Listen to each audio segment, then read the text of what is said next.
What is up? Welcome back to PhilosoFriday. I want to talk a little bit about logical coherence for a second. I've already talked about the two theories of truth, correspondence theory and coherence theory, and I put more weight into coherence theory because it's about tying things together across disciplines, across areas, and parts of reality to show a more general truth. Whereas correspondence matters, coherence is absolutely necessary.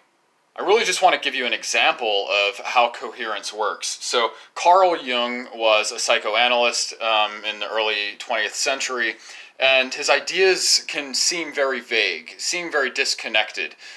He talked about the collective unconscious, morality, shadow personalities, archetypes, things like that. And it's very difficult to understand any of him without reading all of him.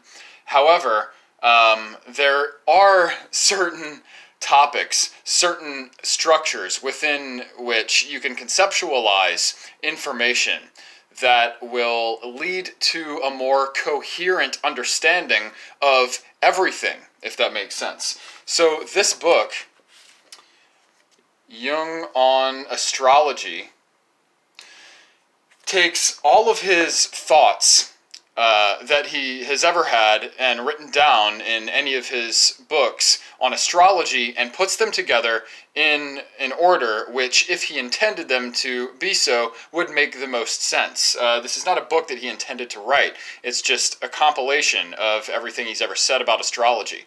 And it is astrology that ends up tying all of his ideas about all of those other areas of his writing together.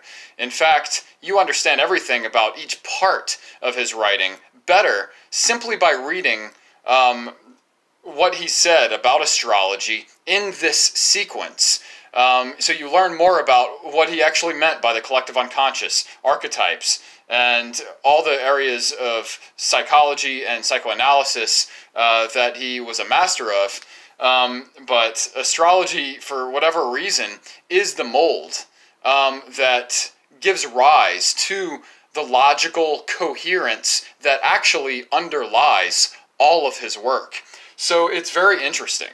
If you're interested in Jung, if you're interested in astrology, check out this book, Jung on Astrology, and it will not only give you some insight into astrology itself, but even more importantly, it will help you to understand all of Jung's work more clearly, even though the book's only 200 pages long. So, extended PhilosoFriday video today. Hope you enjoyed it. Cheerio.